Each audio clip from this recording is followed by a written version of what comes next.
Ευχαριστώ για την εισαγωγή. Θα ήθελα να ξεκινήσω ευχαριστώντας τους διοργανωτές του Μινωικού Σεμιναρίου για την πρόσκληση να μιλήσω για εφαρμογές πληροφορικής στην αρχαιολογία και συγκεκριμένα για την συμβολή των ψηφιακών αναπαραστάσεων στη μελέτη των αρχαιολογικών δεδομένων. Οι εφαρμογές πληροφορικής στην αρχαιολογία μετράνε ήδη 4 δεκαετίες. 41 χρόνια πριν, στο Μπέρμιγχαμ της Αγγλίας, μία ομάδα ερευνητών που δούλευαν πάνω στην πληροφορική και στην αρχαιολογία αποφάσισαν να οργανώσουν ένα μικρό συνέδριο για να παρουσιάσουν τη δουλειά τους. Τη δεκαετία του 70, οι εφαρμογές πληροφορικής στην αρχαιολογία περιορίζονταν σε στατιστικές αναλύσεις και βασικές οπτικοποιήσεις των αποτελεσμάτων με γραμμές και κουκίδες, στην αρχή σε διάτριτες κάρτες και αργότερα στην οθόνη των υπολογιστών. Εκείνη την περίοδο, οι πρώτοι προσωπικοί φορητοί υπολογιστές που δεν θυμίζουν σε τίποτα τους σημερινούς είχαν αντικαταστήσει τους υπολογιστές σε μέγεθος δωματίου. Οι ηλεκτρονικοί υπολογιστές άρχισαν από τότε να εξελίσσονται ραγδαία, καθιστώντας δυνατές πιο πολύπλοκες πράξεις και αργότερα, προς τα τέλη της δεκαετίας του 80, τρισδιάστατες εφαρμογές. Από το 1973 μέχρι και σήμερα έχουν σημειωθεί σημαντικές αλλαγές τόσο στο τεχνικό κομμάτι της σχέσης υπολογιστών και αρχαιολογίας, όσο και στον τρόπο που αντιλαμβανόμαστε την επιστήμη της αρχαιολογίας στο πεδίο και το εργαστήριο. Η μετάβαση από τη νέα αρχαιολογία της επιστημονικής μεθόδου στη μεταδιαδικαστική αρχαιολογία των πολλαπλών ερμηνειών διαμόρφωσε και τις τεχνολογικές εφαρμογές, οδηγώντας κάθε φορά σε νέα ερωτήματα και τρόπους προσέγγισης των δεδομένων. Ήδη από τη δεκαετία του 1990, η εικονική πραγματικότητα και οι ψηφιακές αναπαραστάσεις κατέκτησαν τη δική τους θέση στην αρχαιολογία. Η εξέλιξη των νέων τεχνολογιών οδήγησε στη συχνά αλόγιστη χρήση των ψηφιακών εργαλείων για την οπτικοποίηση των δεδομένων.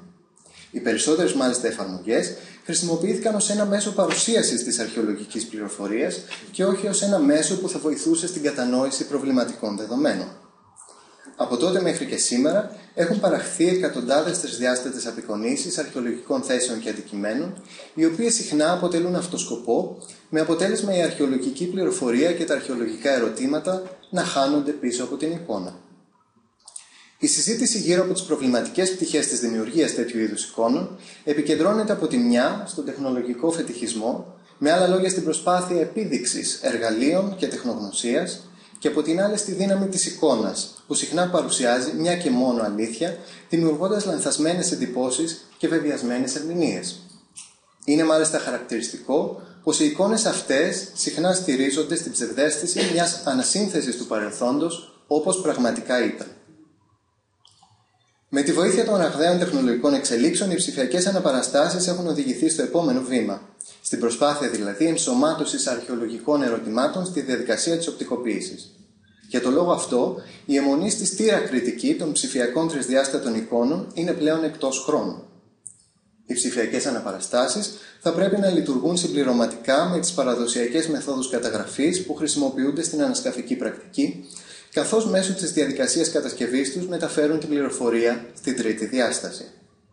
Αυτό δεν μπορεί να γίνει ούτε μέσω της σχεδιαστικής αποτύπωσης των ευρημάτων, ούτε μέσω της φωτογράφησής τους με συμβατικές μεθόδους. Αν και σε αυτά, μέσω των συμβάσεων που χρησιμοποιούνται εν υπάρχουν υποδηλώσεις της τρίτης διάστασης, κατ' ουσίαν παραμένουν τεχνικές που περιορίζονται στις δύο διαστάσεις. Με τη χρήση λοιπόν των τρισδιάστατων αυτών τεχνικών, από τους ίδιους τους αρχαιολόγους, ανοίγονται νέοι δρόμοι στην αντίληψη και την κατανόηση των ανασκαφικών δεδομένων. Καθώς τα αρχαιολογικά δεδομένα παρέχουν συνήθως ανεπαρκείς πληροφορίες για μια πλήρη αποκατάσταση, τόσο η διαδικασία, όσο και τα αποτελέσματα των ψηφιακών αναπαραστάσεων παρέχουν δυνατότητες πειραματισμού, κάτι που θα ήταν δύσκολο να επιτευχθεί μέσω παραδοσιακών τεχνικών. Ακόμα και στο πλαίσιο μιας προσέγγισης πειραματικής αρχαιολογίας, τα υλικά, η τεχνογνωσία και τα χρήματα που απαιτούνται υπαγορεύουν την κατασκευή μιας και μόνο εκδοχής του παρελθόντος. Έτσι, με τις ψηφιακές αναπαραστάσεις, ο μελετητής έχει την ευκαιρία να αναζητήσει, να δημιουργήσει και τέλος να κρίνει διαφορετικές εκδοχές του παρελθόντος. Με άλλα λόγια, η έλλειψη δεδομένων ανοίγει αναρρύθμιτους, πιθανούς και μη δρόμους, εφικτές και ανέφικτες προτάσεις δημιουργίας εναλλακτικών αναπαραστάσεων. Οι περιπτώσεις που θα εξετάσουμε σήμερα, δηλαδή του μινωικού νεκροταφείου στο Φουρνί Αρχανών και του κεραμικού εργαστηρίου του Ζωμήνθου, αποτελούν ιδανικά παραδείγματα μιας τέτοιας προσέγγισης, αφού η μελέτη των δεδομένων αυτών μέσω των ψηφιακών τους αναπαραστάσεων πρόσθεσε στοιχεία και γνώσεις στο αντικείμενο της έρευνας με έναν τρόπο που καμιά άλλη συμβατική απεικόνηση ή καταγραφή δεν θα μπορούσε. Τόσο στην περίπτωση των ταφικών κτίριων στο Φουρνί, όσο και στο εργαστήριο της Ζωμήνθου, θα επικεντρωθώ στη λειτουργία του φωτός στα περιβάλλοντα αυτά. Από τη μια, με αφορμή σχετικές μελέτες που συνδέουν τον προσανατολισμό των τάφων με το φως του ήλιου, θα συζητήσω την επίδραση του φυσικού και του τεχνητού φωτός στο εσωτερικό των ταφικών κτιρίων, καθώς και τον λειτουργικό, όσο και τον ενδεχόμενο μεταφυσικό του ρόλο στην αντίληψη της ζωής και του θανάτου. Από την άλλη, η ψηφιακή αναπαράσταση του χώρου 13 της Ζωμήνθου, που έχει ερμηνευτεί ως κεραμικό εργαστήριο, σε συνδυασμό με τη μελέτη φωτισμού καθώς και την αρχαιολογική και εθνογραφική έρευνα που πραγματοποιήθηκε, θα δώσει τη δυνατότητα να συζητηθούν άλλες πιθανές ερμηνείες για τη χρήση του χώρου. Πριν προχωρήσω στην εξέταση των δύο θέσεων, θα κάνω μια σύντομη εισαγωγή για το ρόλο του φωτός στην ερμηνεία των αρχαιολογικών δεδομένων. Η αλληλεπίδραση των ανθρώπων με το περιβάλλον τους επιτυγχάνεται χάρη στη μεσολάβηση του φωτός. Καθώς λοιπόν η σχέση ανθρώπων και περιβάλλοντος είναι στην καρδιά της αρχαιολογικής θεωρίας και πράξης, το φως θα έπρεπε να βρίσκεται και αυτό στο επίκεντρο των μελετών για την κατανόηση και την ερμηνεία του παρελθόντος.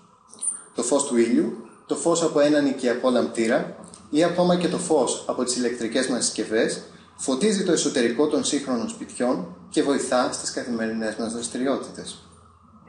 Δεν θα πρέπει όμως να συνδέεται μόνο με τους χώρους διαβίωσης. Αρκεί να σκεφτούμε το ρόλο του σε ένα κατάστημα, σε ένα εργαστήριο, σε μια εκκλησία ή σε ένα θέατρο. Φυσικός και τεχνητός φωτισμός έχουν ξεχωριστό ρόλο σε καθένα από αυτά, δημιουργώντας μια ιδιαίτερη ατμόσφαιρα και εξυπηρετώντας λειτουργικούς και όχι μόνο σκοπούς. Για παράδειγμα, το φυσικό φως στο εσωτερικό μιας εκκλησίας δημιουργεί μια μυστηριακή ατμόσφαιρα καθώς διαχέεται από τα ιαλογραφήματα και αντανακλάται στις πολύχρωμες και από διαφορετικά υλικά επιφάνειες του ναού, φωτίζοντας συγκεκριμένα μέρη της εκκλησίας σε συγκεκριμένες μέρες και ώρες του χρόνου. Παράλληλα, το φως από τα κεριά και τα καντήλια, ιδιαίτερα τις στιγμές που το τελετουργικό απαιτεί χαμηλό φωτισμό, επιτείνει το μυστηριακό χαρακτήρα και δημιουργεί στον επισκέπτη μια κατανοητική αίσθηση, αναδεικνύοντας μια σειρά από συμβολισμούς μέσα από την αντίθεση των άπρων. Φαίνεται λοιπόν πως ο ρόλος του φωτός στο εσωτερικό ενός ναού αποτελεί αντικείμενο προσεκτικού σχεδιασμού, έτσι ώστε να δημιουργούνται οι κατάλληλες συνθήκες για την τέλεση λατρευτικών πράξεων. Αν και η αντίληψη για το φως αλλάζει μέσα στον χρόνο και από τόπο σε τόπο, ο χρηστικός κύριος ρόλος του δεν πρέπει να ήταν πολύ διαφορετικός στο παρελθόν. Το φως του ήλιου ήταν η πρωταρχική πηγή φωτός, όπως φαίνεται από τα αρχιτεκτονικά στοιχεία που εξυπηρετούσαν τη διάχυσή του στο εσωτερικό των χώρων, ενώ τα φωτιστικά σκεύη φαίνεται πως είχαν ένα συμπληρωματικό ρόλο σε περιοχές με χαμηλό φυσικό φωτισμό ή τις νυχτερινές ώρες. Το φως, βέβαια, δεν μπορεί να έχει σημαντικό ρόλο μόνο στις καθημερινές δραστηριότητες εντός των οικειών και των χώρων εργασίας, αλλά και στις ιδιαίτερες εκφάνσεις της καθημερινότητας, όπως την τέλεση λατρευτικών πράξεων. Το Φουρνί είναι ένας λόφος 400 περίπου μέτρων στα βορειοδυτικά της πόλης των Αρχανών, ανατολικά του Γιούχτα. Η έρευνα στο μινωικό νεκροταφείο στο Φουρνί από τον Γιάννη και την Εύσα Κελαράκη έφερε στο φως μια νεκρόπολη που αποτελείται από 26 κτίρια ταφικού, θρησκευτικού και κοσμικού χαρακτήρα, παρουσιάζοντας σχεδόν συνεχή χρήση από την πρωτομινωική 2α έως την ιστερομινωική 3β-γ περίοδο. Η δική μου έρευνα περιορίστηκε σε δύο μελετημένα παραδείγματα, το θολωτό τάφο Γ και το ταφικό κτίριο 19. Στην προανακτορική περίοδο, οι τάφοι ήταν υπέργοι και επομένως εύκολα επισκέψιμοι και προσβάσιμοι. Προορίζονταν για πολλαπλές ταφές και χρησιμοποιούνταν για μεγάλα χρονικά διαστήματα. Προσφορές συνόδευαν τους νεκρούς κατά την πρωτογενή τους ταφή, ενώ με την αποσύνθεσή τους παραμερίζονταν ή απομακρύνονταν από τον τάφο, έτσι ώστε να προετοιμαστεί ο χώρος για να δεχτεί νέες ταφές. Υπάρχουν ακόμα στοιχεία που υποδεικνύουν ότι γινόταν χρήση φωτιάς για να καθαριστεί ο τάφος και να αποτεφρωθούν τα απομεινάρια ανθρώπινης σάρκας ή και ως μέρος κάποιου τελετουργικό. Έχουμε παραδείγματα από τους τάφους Α και Γ στην Κουμάσα, από τον Β στην Κουμάσα, από τον Πλάτανο, τους τάφους Α και Γ, στο Ανώφλι της Λεβίνας κτλ. Θα το δούμε και λίγο αργότερα. Δεδομένου του μικρού μεγέθους των τάφων, είναι πιθανό πως μόνο μια μικρή ομάδα ατόμων λάβανε μέρος στις διάφορες τελετουργίες του εσωτερικό τους. Τα αρχαιολογικά δεδομένα λοιπόν μαρτυρούν δύο αντίθετες και ταυτόχρονα συσχετιζόμενες τάσεις. Τάφοι με είσοδο στα ανατολικά και οικισμοί με κατεύθυνση τέτοια ώστε να μην βλέπουν στα ανατολικά ανοίγματα των τάφων. Μάλιστα, με αφορμή τον ανατολικό προσανατολισμό των τάφων στην κοιλάδα της Μεσαράς, έχει συχνά επισημανθεί η πιθανή σχέση τους με την ανατολή του ήλιου. Συγκεκριμένα, το φαινόμενο αυτό εξετάστηκε από την Goodison, διαπιστώνοντας πως αν ο ανατολικός προσανατολισμός των εισόδων των τάφων σχετίζεται με την ανατολή του ήλιου, τότε είναι πιθανό να υπήρχαν οι ώρες των νεκρών, καθώς ο ήλιος θα περνούσε από τις χαμηλές εισόδους των τάφων στο εσωτερικό τους μόνο συγκεκριμένες μέρες και ώρες του χρόνου και για περιορισμένο χρονικό διάστημα. Ίσως λοιπόν αυτές οι μέρες και ώρες του χρόνου να αποτελούσαν τις στιγμές που τα διαφόρων ειδών τελετουργικά λάμβαναν χώρα στο εσωτερικό των τάφων. Μάλιστα, το γεγονός ότι η τάφη είναι κλειστή χώρη χωρίς ανοίγματα πλην της εισόδου κάνει το λιγοστό φυσικό ή τεχνητό φως ακόμα πιο σημαντικό για λειτουργικούς και όχι μόνο σκοπούς. Από τα παραπάνω λοιπόν προκύπτει πως φυσικό και τεχνητό φως θα πρέπει να είχαν κάποιο ιδιαίτερο ρόλο στη λατρεία των νεκρών, εξυπηρετώντας τόσο λειτουργικούς όσο και λατρευτικούς σκοπούς. Παρ' όλα αυτά, η βιβλιογραφία μέχρι σήμερα έχει παραμελήσει σε μεγάλο βαθμό το θέμα του φωτός στα ταφικά έθιμα της μινωικής περίοδου και εγγένει τη μελέτη του ρόλου και της σημασίας του φωτός στην αρχαιολογία. Ο βασικότερος λόγος είναι ότι μέχρι πρόσφατα, εκτός από την παρατήρηση, δεν υπήρχαν μέθοδοι που θα μπορούσαν να εξομοιώσουν με σχετική ακρίβεια το φως του παρελθόντος και μάλιστα να βοηθήσουν σε μια συζήτηση πέραν από καθαρά θεωρητικούς προβληματισμούς.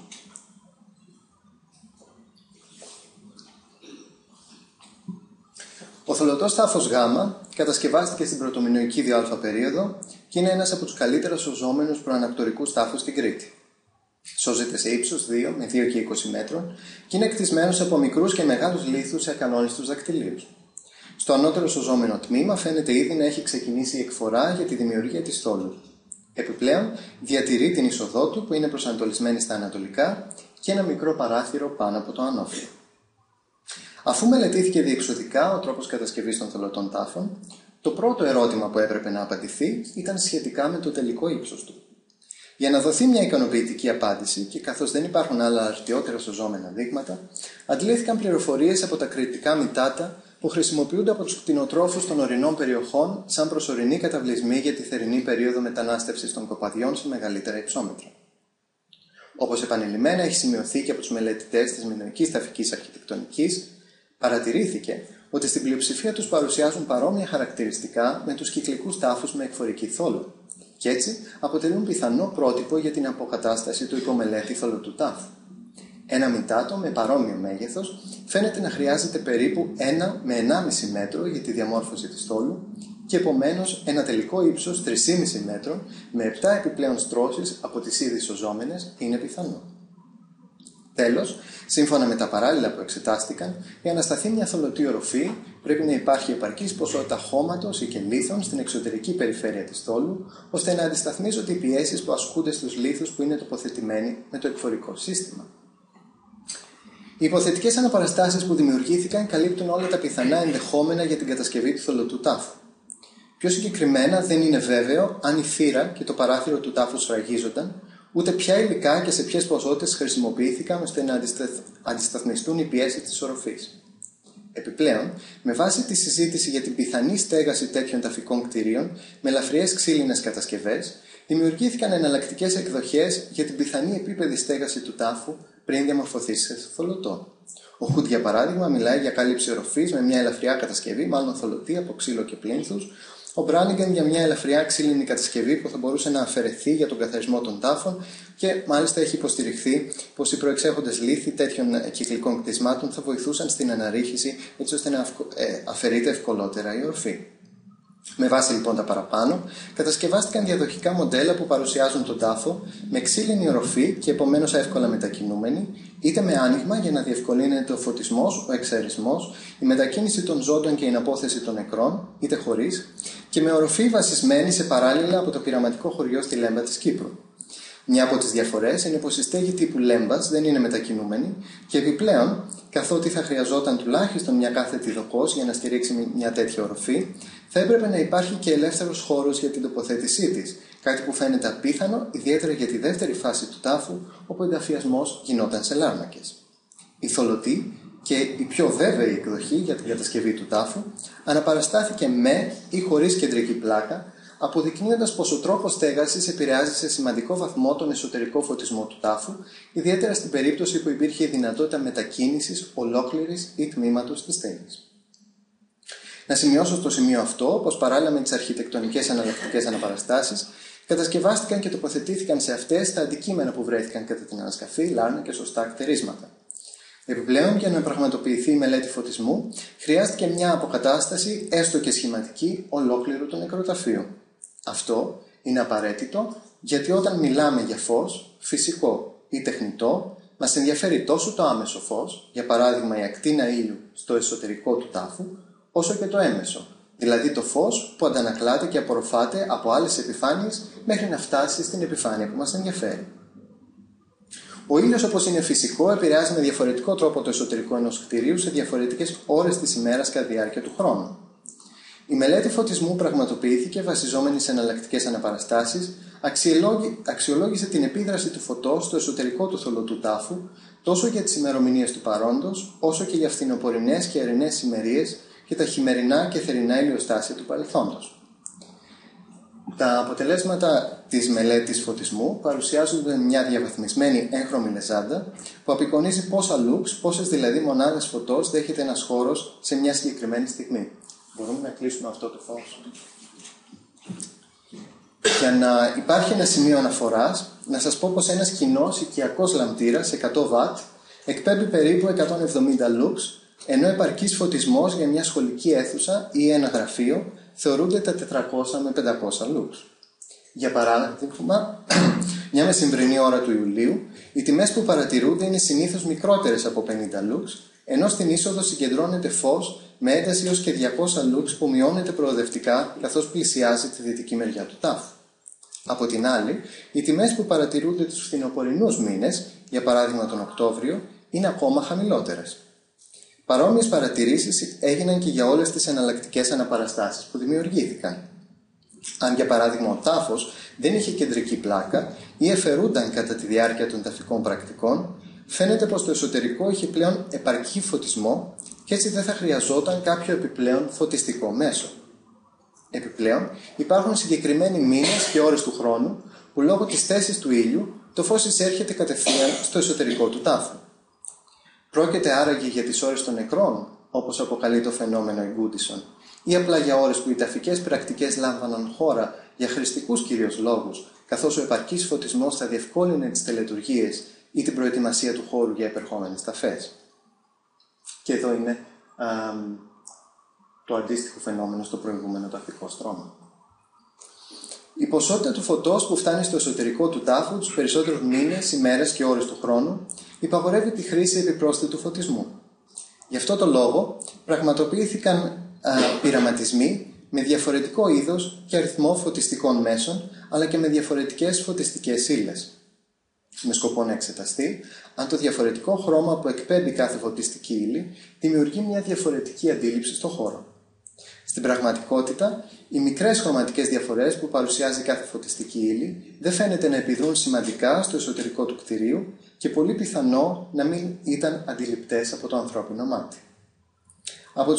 Από τους πειραματισμούς αυτούς φάνηκε πως θα χρειάζονταν 4 με 5 φωτιστικά σκεύη για να φωτίσουν μια συγκεκριμένη περιοχή του τάφου, αν και το αποτέλεσμα δεν μπορεί να θεωρηθεί επαρκές από άποψη φωτεινότητας για ένα σκοτεινό χώρο. Δεν είναι απίθανο λοιπόν να χρησιμοποιούνταν πιο αποτελεσματικά μέσα φωτισμού, όπως για παράδειγμα οι δάδες. Βέβαια, το γεγονός ότι στο θολωτό γάμα δεν βρέθηκαν τέτοια ανασκαφικά δεδομένα, φωτιστικά σκεύη ή ίχνη καύσης, όπως για παράδειγμα στο Ανόφλι στη Λεβίνα 2 ή η υπόνοια για το Καμιλάρι, ίσως να υποδηλώνει δραστικότερες λύσεις για το φωτισμό του χώρου. Η αποκατάσταση του θολωτού τάφου χωρίς κεντρική πλάκα θα πρέπει να θεωρηθεί εξίσου πιθανή στην περίπτωση που ο επαρκής φωτισμός του εσωτερικού του ήταν απαραίτητος για την τέλεση λατρευτικών ή άλλων πρακτικών από τους ζωντανούς.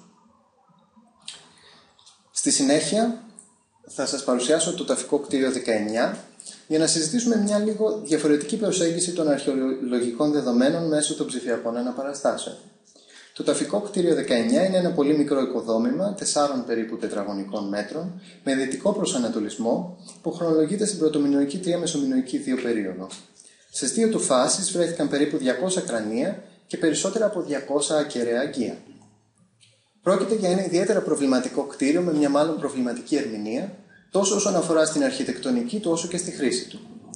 Η ερμηνεία του μελετητή είναι πως πρόκειται για το μοναδικό αψιδωτό ή μυθολωτό κτίσμα που έχει βρεθεί και λειτουργούσε ως τάφος για πρωτογενείς και δευτερογενείς ταφές. Σύμφωνα με τη σχεδιαστική αναπαράσταση του 1994, πρόκειται για ένα μυθολωτό κτίσμα με κάθετη τη δυτική πλευρά, το οποίο σύμφωνα με τη συγκεκριμένη ερμηνευτική αποκατάσταση θα μπορούσε να σταθεί χωρίς αντίβαρο για τις πιέσεις της εκφορικά κτισμένης οροφής. Σύμφωνα όμως με τις στατικές ιδιότητες των κτηρίων με εκφορικό σύστημα, όπως είδαμε για παράδειγμα στα Μητάτα, θα πρέπει να υπάρχει κάποιο αντίβαρο στην οροφή από χώμα και πέτρες για την εξισορρόπηση των πιέσεων. Από στατικής λοιπόν πλευράς, η αποκατάσταση είναι μάλλον προβληματική. Εδώ βλέπετε την ψηφιακή αναπαράσταση με βάση τη σχεδιαστική αποκατάσταση του 1994 και μια εξομοίωση.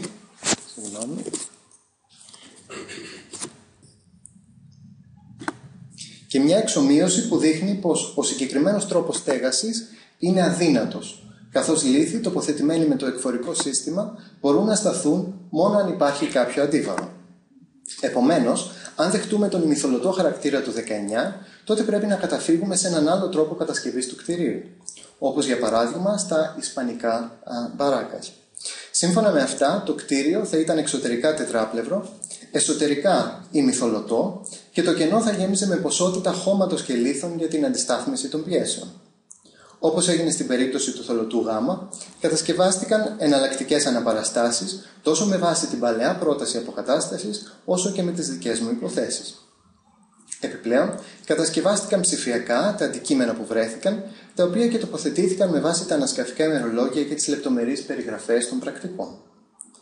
Σε αντίθεση με τα ανασκαφικά σχέδια, οι τρισδιάστατες αναπαραστάσεις προσφέρουν μια ενισχυμένη αντίληψη της τρίτης διάστασης του κτηρίου, των σκελετικών καταλήπων και των κτερισμάτων, βοηθώντας σε μια νέα συζήτηση για την πιθανή χρήση του κτηρίου 19 για ανακομιδές. Με βάση τις αναπαραστάσεις, γίνεται φανερό πως το κτίριο παρουσίαζε μεγάλο συνοστισμό σε κρανία και αγκία και επομένως η είσοδος των ζωντανών στον τάφο και η διενέργεια πρωτογενών ταφών είναι εξαιρετικά δύσκολη, αν όχι αδύνατη. Εξάλλου, δεν είναι λίγα τα παραδείγματα της ύστερης προανακτορικής από το ίδιο το φουρνί, όπου αντίστοιχου μεγέθους δωμάτια ή κτίρια προορίζονται για μεγάλο αριθμό ανακομιδών παρά για πρωτογενείς ταφές.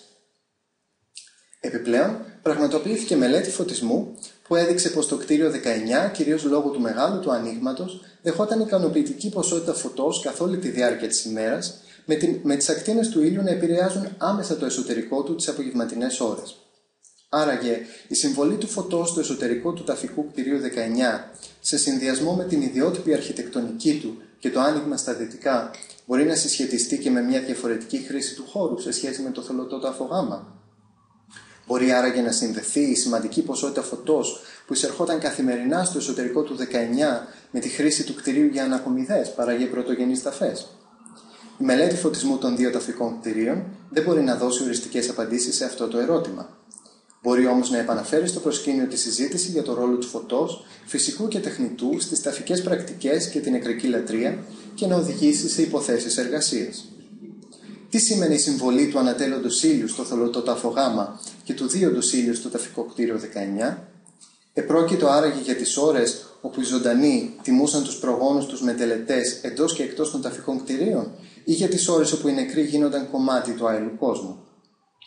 Η προσεκτική μεταχείριση των νεκρών κατά την πρωτογενή του ταφή και μέχρι να χαθεί κάθε κομμάτι της ύλης συνδεδεμένης με τη ζωντανή υπόστασή τους, ενδέχεται να συνδέεται με την πεποίθηση πως οι νεκροί παρέμεναν στον κόσμο των ζωντανών με το φως του ήλιου να βοηθάει στην επικοινωνία τους με το άειλο.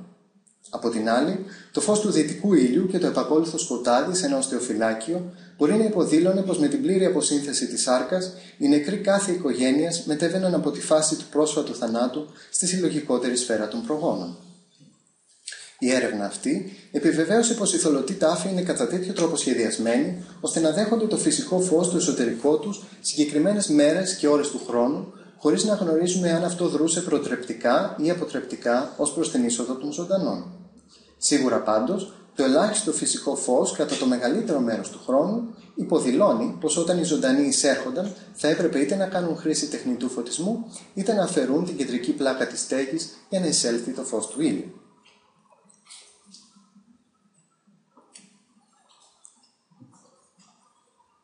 Η δεύτερη περίπτωση που θα εξετάσουμε είναι αυτή του κεραμικού εργαστηρίου του Ζωμήνθου. Η Ζώμηνθος ανακαλύφθηκε το 1982 από τον καθηγητή Γιάννη Σακελαράκη και η ανασκαφή βρίσκεται σε εξέλιξη υπό τη διεύθυνση της δόκτωρος Έφης Απουνά Σακελαράκη. Η Ζώμηνθος, στα 1200 μέτρα στον Ψιλορίτη, αποτελείται από ένα μνημειακό κτίριο 1600 τετραγωνικών μέτρων, με περισσότερους από 50 χώρους στο ισόγειο που οικοδομήθηκαν από το 1700 και εξής, με παρουσία όμως και κτιρίων της παλαιονακτορικής περίοδου. Αν και μόνο οι ισόγειοι χώροι είναι πλήρως ορατοί, τα ανασκαφικά δεδομένα υποδεικνύουν πως το κτίριο αυτό αποτελούνταν από τουλάχιστον έναν ακόμη όροφο και ήταν διαποσμημένο με έγχρωμα φωνιάματα και τυπογραφίες. Στο βορειοδυτικό άκρο του κεντρικού κτιρίου του Ζωμήνθου αποκαλύφθηκε το 1989 ένας χώρος που ερμηνεύτηκε ως εργαστήριο κεραμικής.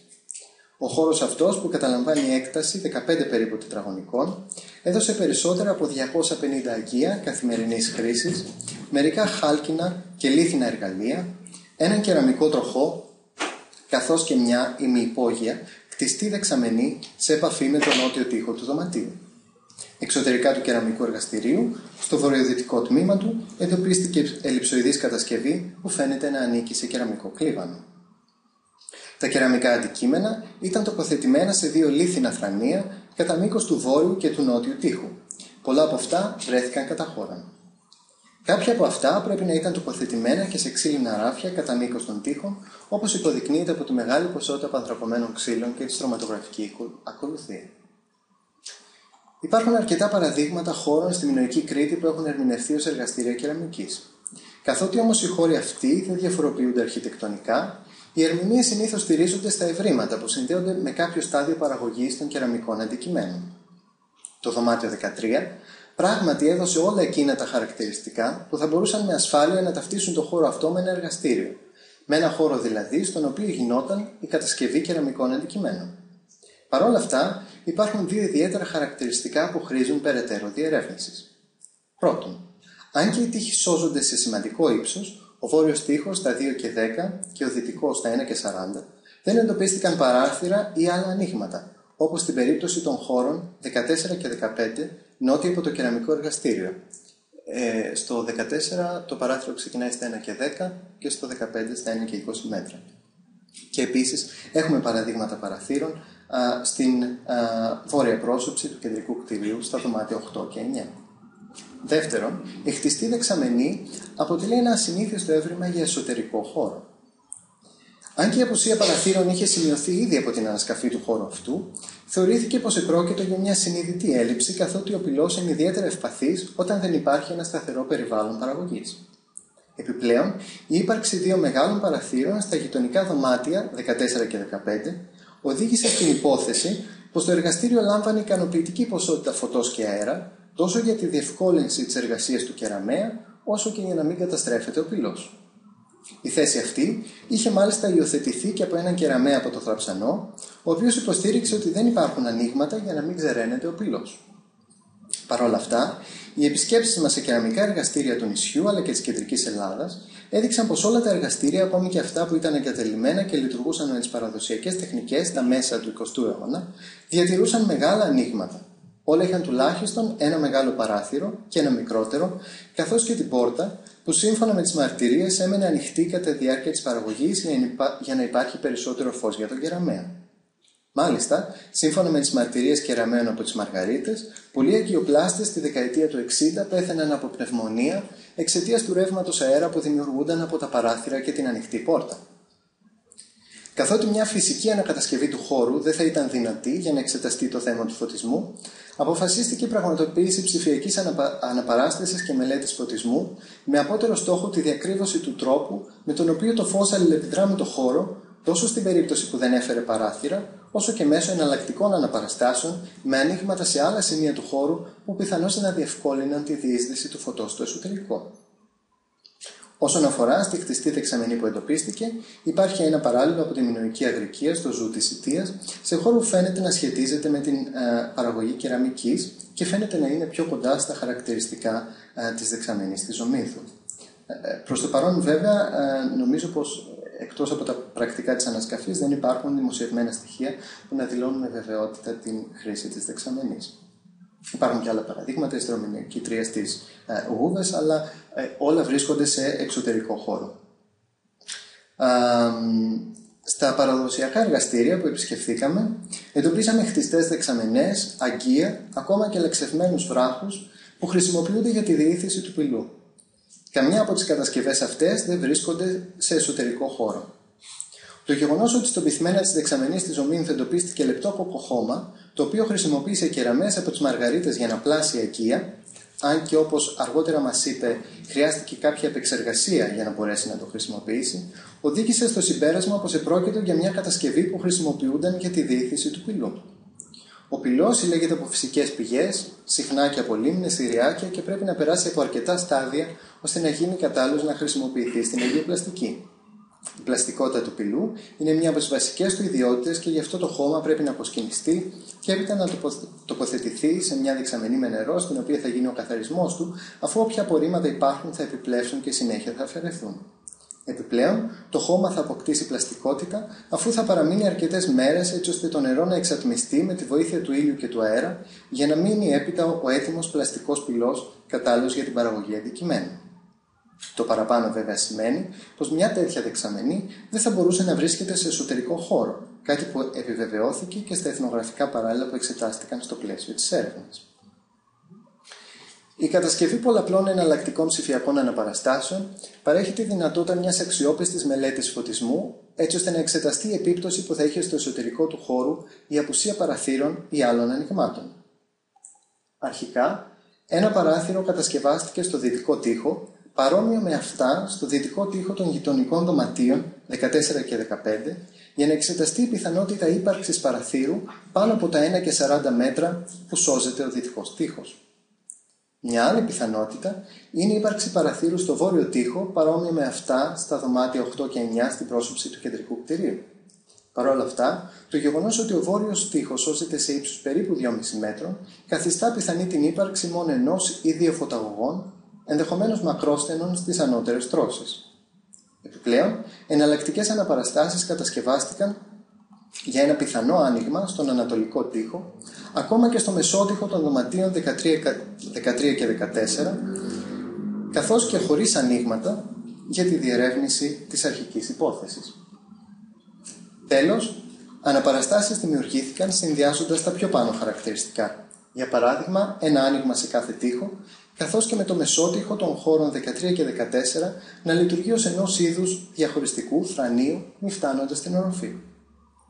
Τα αρχαιολογικά δεδομένα συνηγορούν υπέρ της ύπαρξης ορόφου, αποκλείοντας έτσι την ύπαρξη ενός ανοίγματος στην οροφή που θα έλυνε το ζήτημα του ελλειπούς φωτισμού και αερισμού του κεραμικού εργαστηρίου.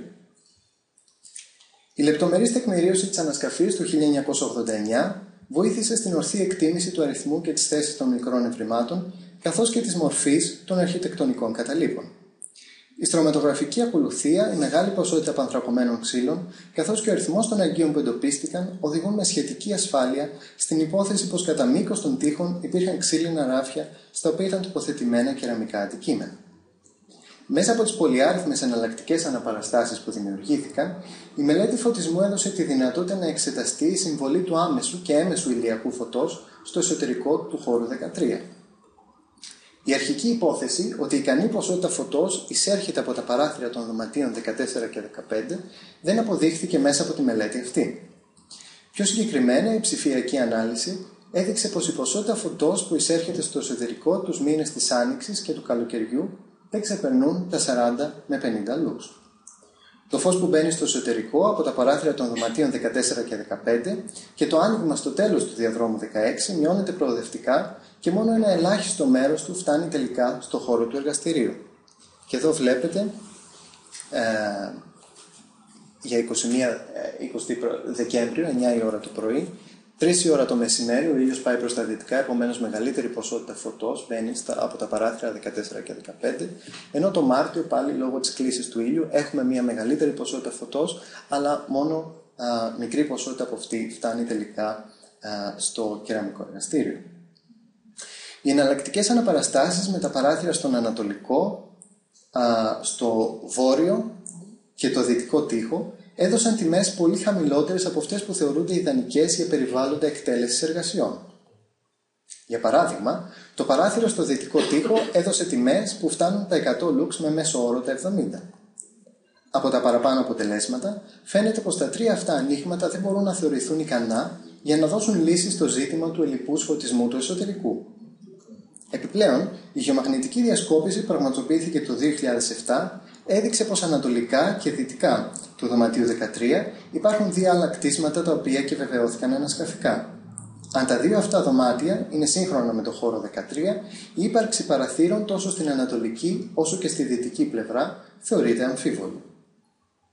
Οι χαμηλές τιμές που έδωσε η μελέτη φωτισμού του χώρου αυτού μπορούν εν μέρει να εξηγηθούν λόγω του πάχους των τοίχων του κεντρικού κτηρίου που σε πολλές περιπτώσεις ξεπερνούν το 1 μέτρο. Αυτό έχει ως αποτέλεσμα το φως να χάνεται σταδιακά καθώς περνάει μέσα από τα ανοίγματα.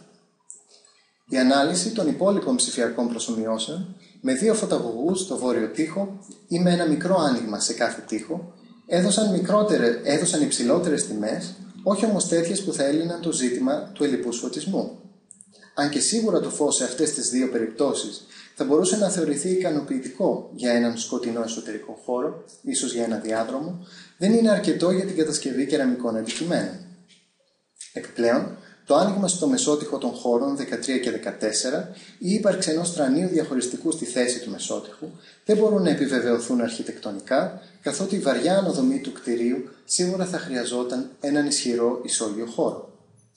Τέλος, ένα άνοιγμα στην οροφή δεν είναι πιθανό, καθότι τα δεδομένα υποδεικνύουν πως στο σημείο αυτό υπήρχε όροφος. Η απουσία ανοιγμάτων από το χώρο του κεραμικού εργαστηρίου ίσως υπαγορεύει τη χρήση τεχνητού φωτισμού μέσω λιχναριών.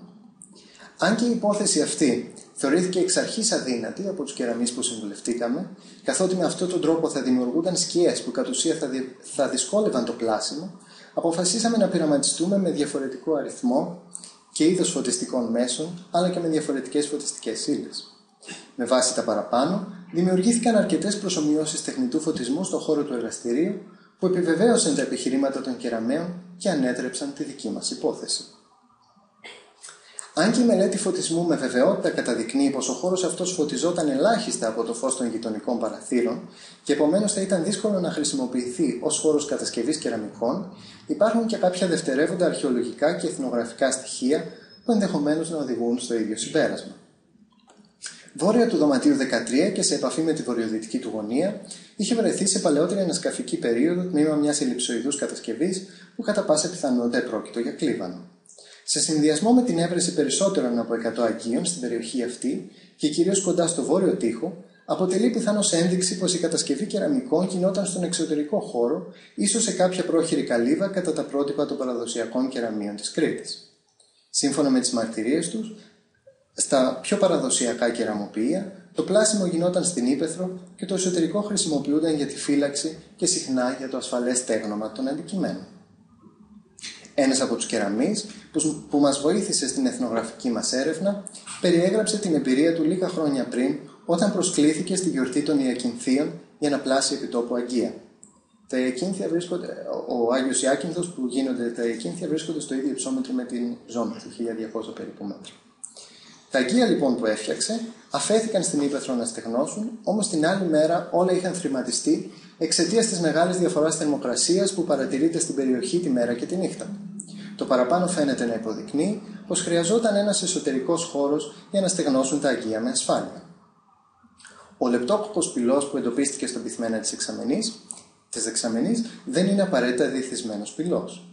Η συνηθισμένη πρακτική να επενδύονται οι δεξαμενές νερού με πυλό για να ενισχυθεί η στεγανότητά τους μπορεί να υποδηλώνει πως το χώμα στον πυθμένα είναι κατάλοιπο αυτής της πρακτικής. Είναι πιθανό πως οι δεξαμενοί είτε χρησιμοποιούνταν ως δεξαμενή νερού, αν και δεν φαίνεται να υπάρχει κάποιος αγωγός απορροής, είτε για την αποθήκευση του έτοιμου πλαστικού πυλού. Στα παραδοσιακά κεραμικά εργαστήρια, ο πυλός αποθηκεύεται σε μια επιφάνεια και σκεπάζεται με ένα υγρό ύφασμα για να διατηρήσει την πλαστικότητά του. Τέλος, κατά την ανασκαφή του χώρου 13, δεν βρέθηκε κάποια αλήθινη βάση για την τοποθέτηση του ξύλινου άξονα που στηρίζει τον κεραμικό τροχό και αποτελεί μάλιστα αρκετά συνηθισμένο έβριμα, δηλώνοντας την ύπαρξη του πάγκου εργασίας του κεραμένου. Η έβρεση ενός κεραμικού τροχού δεν δηλώνει απαραίτητα και την έβρεση εργαστηρίου, καθότι συνηθισμένη πρακτική είναι η φύλαξη εφεδρικών τροχών σε αποθήκες που συνδέονται με εργαστήρια κεραμικής.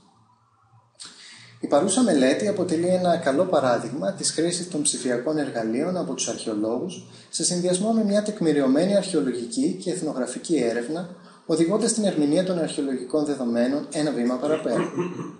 Το φως και το σκοτάδι είναι σημαντικοί παράγοντες για την κατανόηση τόσο της αρχιτεκτονικής όσο και των δραστηριοτήτων που λάμβαναν χώρα. Πριν από την έρευνα αυτή, το δωμάτιο 13 χαρακτηριζόταν ως το κεραμικό εργαστήριο της Ζωμήθου.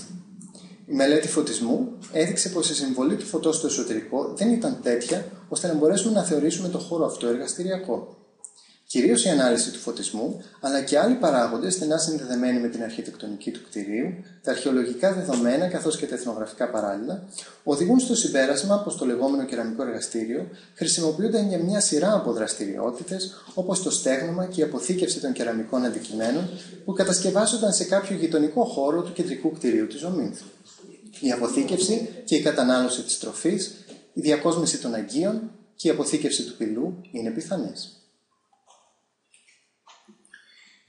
Οι ψηφιακές τεχνολογίες αποτελούν ένα εργαλείο το οποίο παρέχει σε αναγνώστες, θεατές και ερευνητές μια άλλη οπτική, έναν άλλο τρόπο αντίληψης της αρχαιολογικής γνώσης.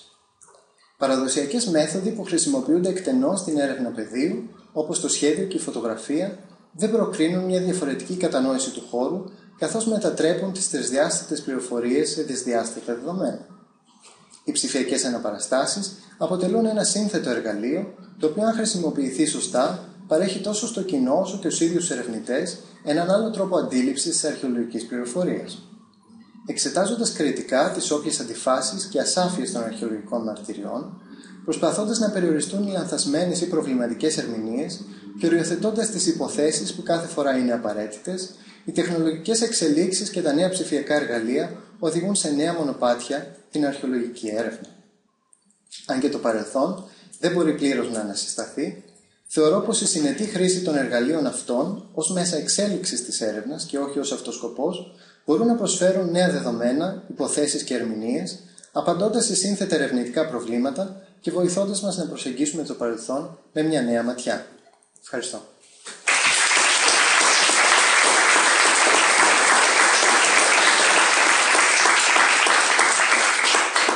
Κατευθείαν το φως στο σουντάδι νομίζω είναι καλύτερο. Πώς αλλούς ήταν? Δεν ξέρω.